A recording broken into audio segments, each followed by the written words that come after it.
It was Sunday. I borrowed my wife's car to buy 2 new garden chairs.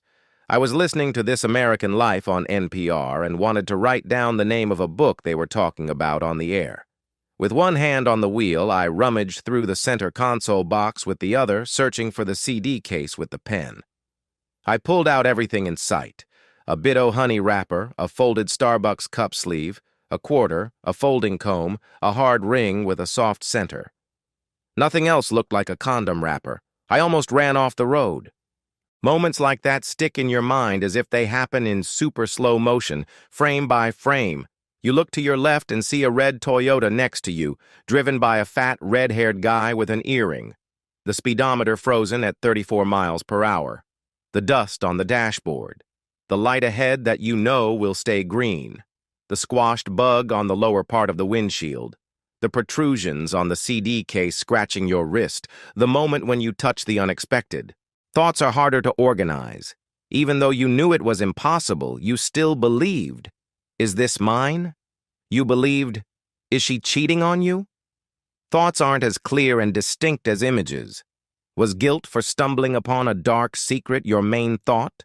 Was it fear? Was it because you did something wrong? I pulled into Burger King and bought a medium Coke. I parked in front of the Burger King Customers Only sign and held the Coke in my right hand and the condom in my left. I blinked.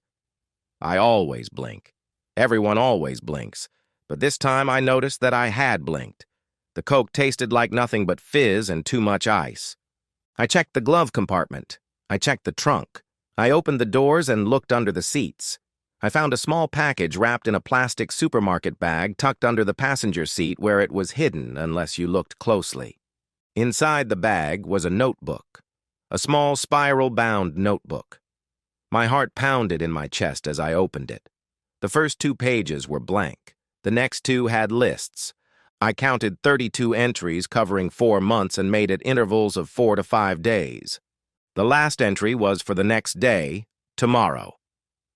August 29th, HY 1:30. One of the entries was crossed out. If I had found this notebook under different circumstances, I probably wouldn't have noticed the lists or thought about their meaning. I recognized the pattern. It was a schedule of my business trips. I recognized the crossed-out date, when I had gotten sick and had to stay home. The condom told me what to believe. Tomorrow at 1:30 at the Holiday Inn, when I'm usually 200 kilometers away from home. I hoped I was wrong, but the condom said no. Okay. Let's assume she's cheating on you. It's been 4 months. This isn't a one-time thing. She's seriously cheating on you. She's keeping a damn list. You're going to lose her. You don't need her. She's trash. You love her. You need to talk to her. You don't want to deal with this. How are you going to find another one? I shook my head, closed my eyes, and realized I was lost. What if she's a whore? What if she's running a side business, but why would she hide it? What if she's in love with someone else? What if it's a woman? I scratched the back of my head. Not knowing anything else, I didn't know how to talk to her. What would she say? I'm sorry, honey. I didn't want you to find out. Oh, God. Forgive me, I'm leaving you. I made a terrible mistake. I'm being blackmailed. I have to sleep with strange men. I don't want to lose you. It's all your fault for leaving me alone. I believed you were cheating on me and wanted revenge. She could have said anything. I found out you're infertile, so I slept with your brother to get pregnant. I'm infertile and don't know it? Why not go all the way? I'm a vampire, and I meet strange men in hotels to drink their blood. I'm a secret agent, and what I do is classified, but I want you to know, dear, that I'm only doing this for my country. I put the condom and notebook back where I found them. When you're really upset, the lower part of your face droops toward the ground, as if gravity is pulling it down harder. I didn't know what to do. I didn't know what to believe. I had read enough about infidelity to know that a woman might have an affair because she was unhappy, which meant that maybe it was partly my fault. My self-esteem didn't collapse. My life wasn't over. I felt pain, anger, sadness, confusion, and in the darkness of those hours, I seriously wondered if I had chosen the wrong path in life, if I was the wrong person, if I needed to change to become someone else. That evening, I pretended everything was fine. When Sherry tried to talk about the book she was reading, I told her I was focused on work, that I had a tough week ahead of me and couldn't shake my anxiety. "Sorry, honey, I'm a little lost in my thoughts." She went to the bedroom to read. I washed the dishes. I started the laundry and busied myself until she fell asleep. In the morning, I got dressed quickly, left the house, and made some business calls from my car. By 10 a.m., I was at the local Holiday Inn. It's an old hotel, the kind where you can park next to your room instead of going through the lobby. Desperate times call for desperate measures. I don't know how to lie. I have a compulsive need to tell the truth. I like to share information. It usually works in my job because I tell people what I know, and it either helps them genuinely connect with me or they treat me well to learn more. I hope it's the former, but I stopped believing long ago that business contacts are real friends. "Hello," I said to the receptionist. "I believe my wife is meeting someone here at 1:30. He barely reacted. "I believe she's having an affair. I want to see who she's with." He looked skeptical. "I just want to look at the security cameras." "I can't do that, sir. With all due respect, you could be crazy. This hotel is responsible for its guests, not you. You could try to harm this woman, and I don't even know if she's your wife." That's right. My first boss taught me that when you do something new, when you enter new territory, you need to give yourself extra time because nothing ever goes as planned. If my life were a detective novel, I would have slipped him $20. But I'm not a tough guy. I'm a negotiator and a manager, and I'm very good at both. We talked to the manager, and he quickly realized that it would be better for the hotel if I watched the monitors in his presence, where he could see what I was doing. If I left, I could watch from outside, and he couldn't prevent me from doing something crazy. The hotel would still be sued, so the best way to minimize the risk was to keep me in sight. I like it when the parties come to an agreement and both get what they want. I bought us lunch at Subway, a classic tuna sandwich for myself and one with chicken, bacon, and ranch dressing for him, parked across the street and returned to the hotel. We watched the local news at noon. I shared the information with him, told him about the notebook and the condom. He told me about his family, his nephew who was in prison, his father's bad heart. We ate our sandwiches and talked about calories and fat and diets. He had tried the Atkins diet. We agreed that the hardest part was not gaining the weight back. We quickly became friends who would never meet again. She arrived at 1:25 p.m. She sat in her car near the rear entrance, furthest from the street. I could see her clearly on the monitor, talking on the phone. She hung up and fixed her hair in the rearview mirror. At 1:33, a blue BMW pulled up next to her car. A tall man with brown hair got out and walked toward the hotel door. He swiped his room key, opened the door, and looked back at my wife. Sherry opened her car door, glanced in the mirror one last time, got out, and walked toward the man. As she passed him, he put his arm around her waist and pulled her close. The door closed. I have never used the word cuckold. Not in conversation, not in reference to any man whose wife has cheated on him. The word has never existed in my mind. It comes from the word cuckoo, which lays its eggs in another bird's nest so that the other bird will hatch and raise the cuckoo chick, which then grows larger than the other chicks and takes over. As far as I knew, Sherry wasn't pregnant, so I wasn't raising a cuckoo's egg, but I still felt like a cuckold. At best, she was seeing a guy I didn't know. Someone she met at the gym or through friends.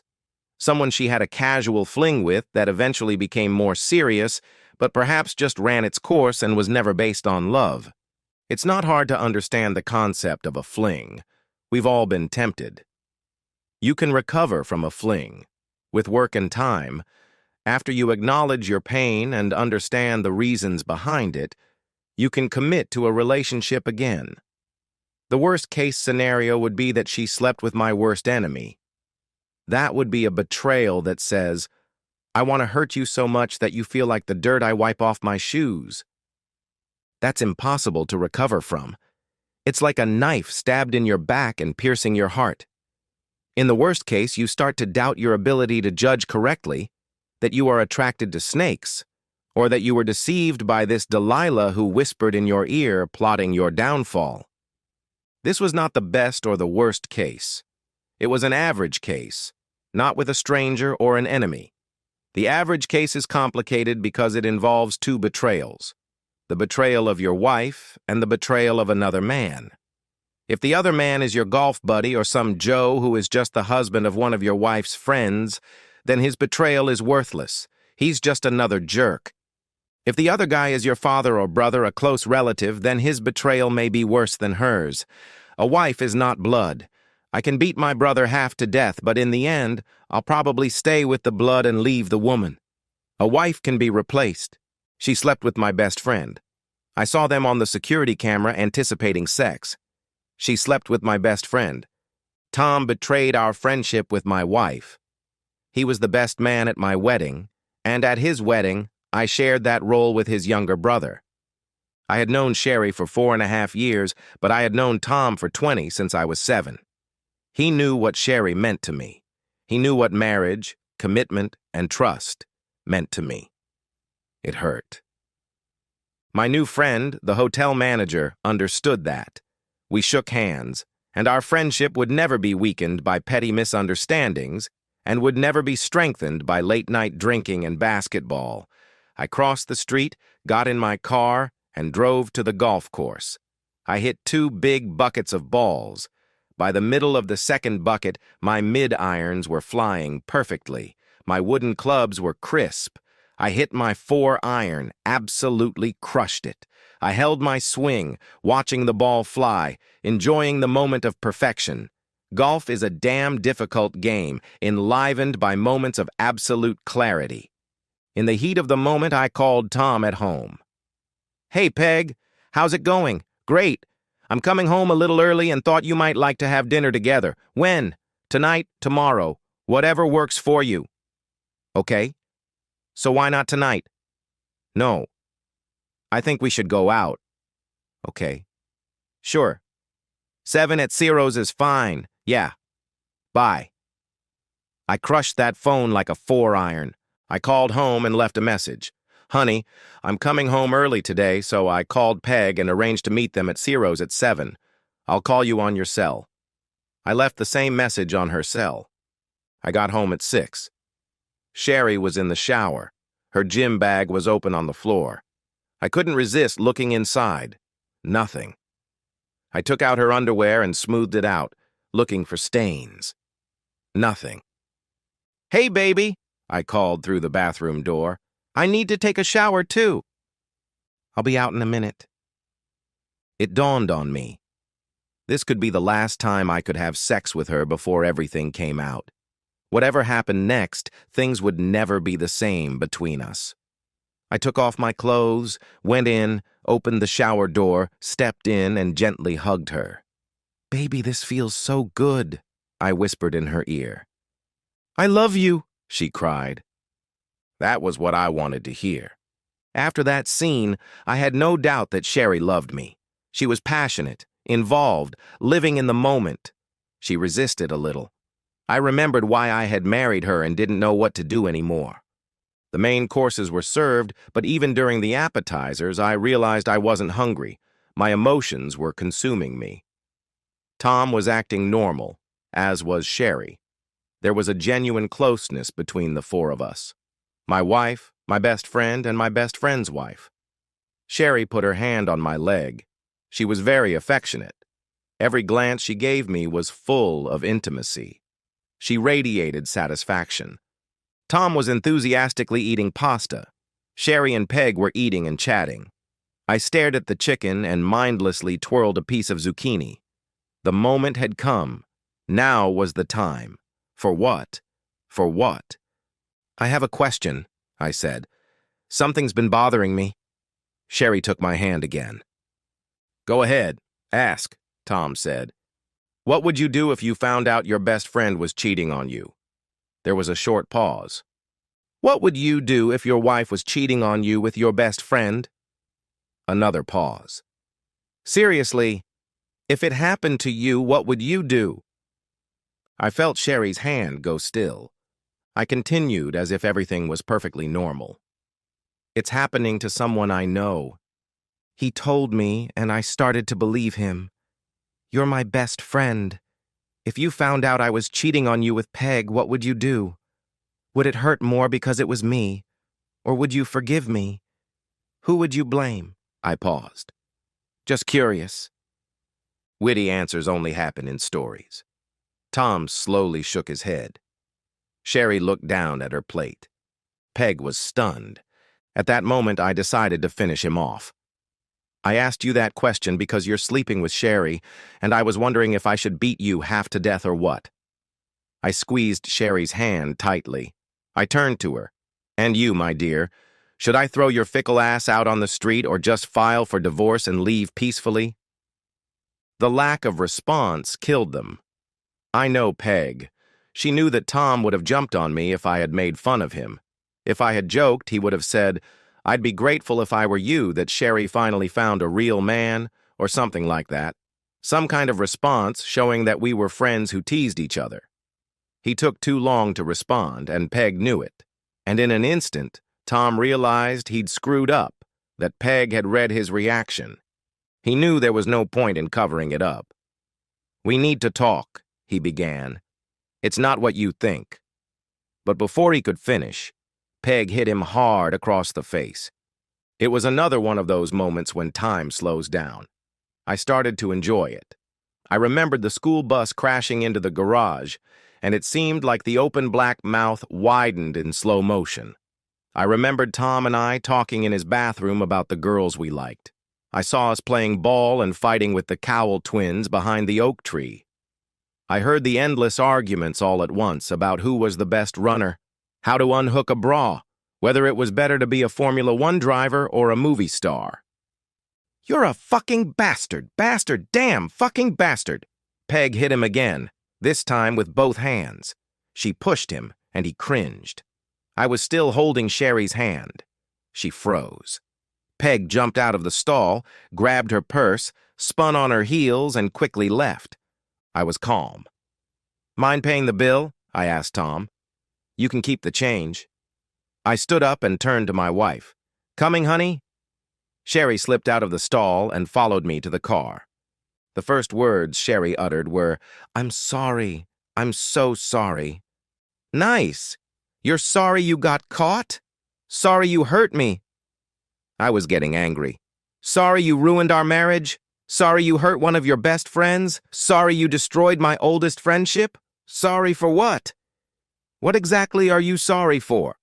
Sherry cried, not hard, but sincerely. Tears streamed down her cheeks. I kept driving. She started to speak, but I raised my hand to stop her. She pressed her palm to her forehead and closed her eyes. She was sobbing. I stopped the car. You can get out now, I said. She looked out the window. I was in front of her parents' house. No, she said almost in a moan. Get out! Get out! Or I'll throw you out! I tapped the steering wheel. Suddenly I shouted, Get out! I didn't look at her as I drove away. When I got home, I planned to pour myself a strong drink and watch TV until I fell asleep. But instead, I broke down.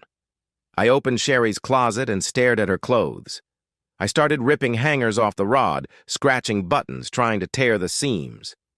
I went to the kitchen and came back with a kitchen knife and a large glass of Dewar's whiskey.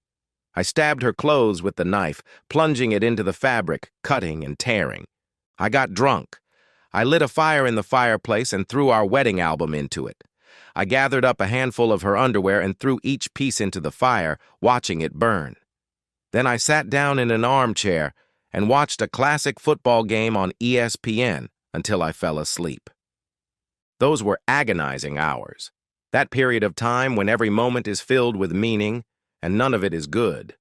I was crushed. I felt drawn to the dark side. Now I could understand why people commit suicide, why jealous lovers kill those they love. I realized that on the other side of love lies anger that is just as deep. Morning brought calm.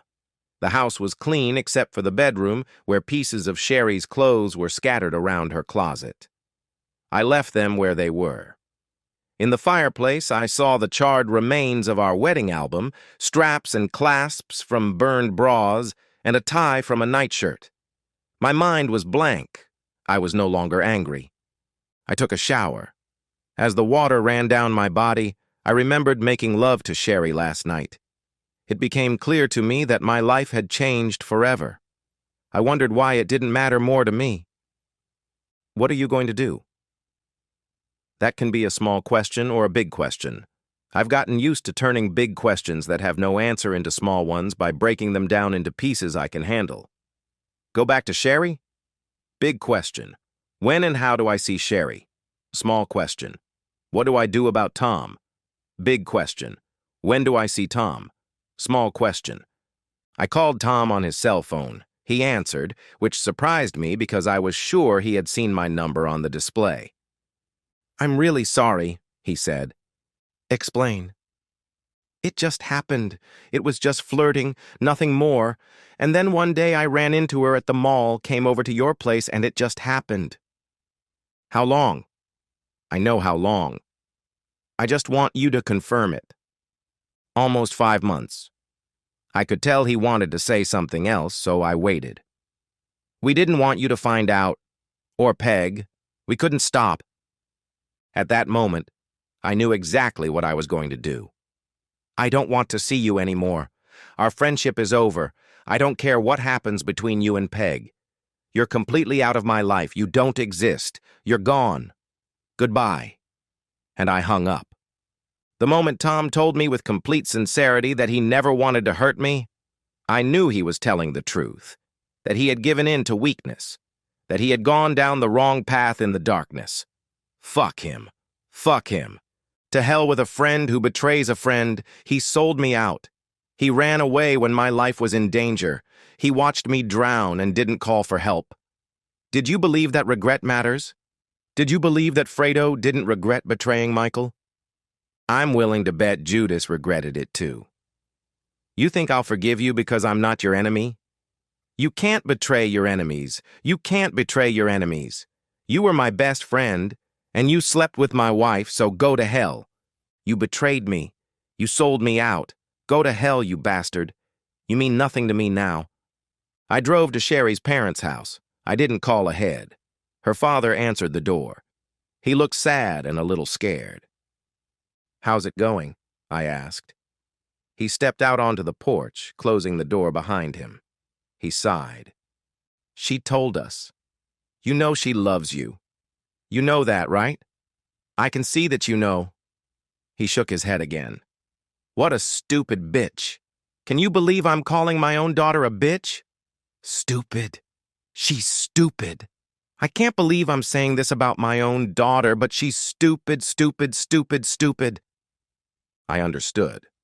He was talking incoherently, but he knew exactly what he was saying. Sherry had made a mistake, a big mistake, but it was just a mistake. With work and time, we could get through this. Bitch. Stupid. Call her names, but forget about it. "Will you let me in?" "That idiot is in the kitchen." I didn't know what to say until I sat down at the kitchen table. Sherry was pale, her eyes puffy. Her mother stood off to the side. Her father was sipping water from a glass. I drummed my fingers on my knee for a few seconds. "Here's what I'm going to do." Sherry nodded. "I'm divorcing you. Period. I'm not even going to discuss saving our marriage." Sherry looked the way I had felt the day before. "You betrayed me. You betrayed our marriage. You betrayed what I believed in as a person. I don't want to be married to you." She swallowed and began to cry. I wasn't moved. "You've caused me unspeakable pain. I don't believe you'll ever understand what you've done to me. I know you love me. Do you hear me? I know you love me. That's why I'm divorcing you. Because I want to hurt you. I want to hurt you badly. You love me. You lost me. Live with that." She made an animal sound. It's scary how similar the sounds we make when we're in pain are to the sounds we make when we're in pleasure. Here's what I'm going to do. Are you listening? Sherry didn't answer. Are you listening? She nodded her head in agreement. After the divorce is final, after the divorce is final, and not a minute sooner. If you're a good girl, we can start dating. Sherry looked at me, her face a mask of sadness and pain. I once loved you. I'll give you a chance to make me love you again. I'm not coming back. This marriage is over. It's in the past. If you want me, you'll have to win me back. That's the only way I'll deal with you. Sherry nodded. She bit her lip. Her lips formed the word, yes. I'm done with Tom. He was my friend, and he betrayed me. That's unforgivable. If you see him, if you talk to him, you'll be with him, not me. That's how it will be. Friends don't betray friends. He's not my friend. During the divorce, I hardly spoke to Sherry. We sold the apartment, and Sherry moved in with her parents, and I rented an apartment. I saw her father 3 or 4 times. We spoke superficially. I didn't ask about Sherry, but our encounters made it clear that the deal was still on. Raising an eyebrow, he mentioned that I had destroyed her clothes. I told him she was lucky she wasn't home. He understood. I always liked him. The divorce was finalized 4 months later, a little less than the length of Sherry's affair with Tom. Peg called me twice in the days after the restaurant scene. I waited outside her house until I saw that she had left, then left her a message saying that Tom was out of my life for good, and so was she. I told Peg that I was divorcing Sherry and that I would be ready to start over only if she didn't contact Tom or her. She never called again. I found out from friends that they were seeing a therapist. I didn't want to be around when the divorce was finalized, so I went on an adventure vacation to hike and climb mountains in Chile. I had a great time. The physical exertion completely cleared my mind. Sherry left a message on my work voicemail asking to talk. I called her from the taxi that was taking me home from the airport. "Hi," I said. "Are you still interested?" The experience of cheating and divorce had made me more direct. "I thought you'd call. I just got back to town. Are we going to do this or what?" "Can we talk?" "When?" "Where?" "What are you doing this afternoon? Want to meet for a drink?" "Anywhere but Cairo's." She waited in the cab with a glass of water in front of her. I got in. We looked at each other. I nodded. I didn't waste any words. "Are we going to sniff each other out? Do you have something to say? Is this what you want?" "I want this." "What? What do you want?" "You're not giving me much of a chance, are you?" I believed she might break down. She closed her eyes for a moment. "Should I say I'm sorry? Tell me what to do." I tugged at my ponytail, smiled to myself, leaned forward and said, "You have to make me fall in love with you. You've done it once before. It's good and bad. I mean, I know most of your tricks. So you might have to try a little harder, but on the other hand, you know a lot about what I like, so you have the advantage." I looked at her, and the challenge was as obvious in my eyes as it was in my words. With absolute sincerity, she said, "How can I make you trust me?" "Wow."